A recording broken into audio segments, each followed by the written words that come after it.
L'image de la marche n'est pas mauvaise pour parler de la prière. Sa pratique ressemble beaucoup à la démarche de tous ceux qui partent en pèlerinage.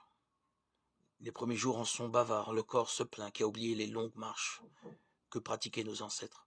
La tête s'interroge sur la décision prise de se lancer à l'aventure. La mémoire est accaparée par ce qu'on a laissé derrière soi. Petit à petit, le rythme se prend. Le mouvement devient plus naturel. Le corps s'assouplit et l'esprit se libère.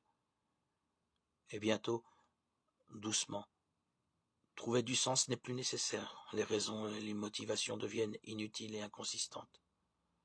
On vit, tout simplement. Et dans cette paix retrouvée, dans cet équilibre restauré, dans ce contentement, le silence ouvre sa voie. Il faut oser prendre cette voie. Elle conduit à la découverte de l'ami, à la découverte d'un supplément, d'un surcroît, d'un excès de paix, d'équilibre et de contentement.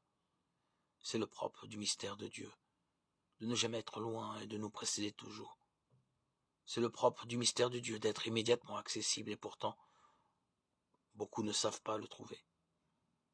Mystère sans mots, ineffable, comme tout véritable mystère, mais à peine plus loin que là où nos mots savent déjà nous porter. Il n'y faut qu'un petit pas de plus, un petit saut dans l'au-delà des mots.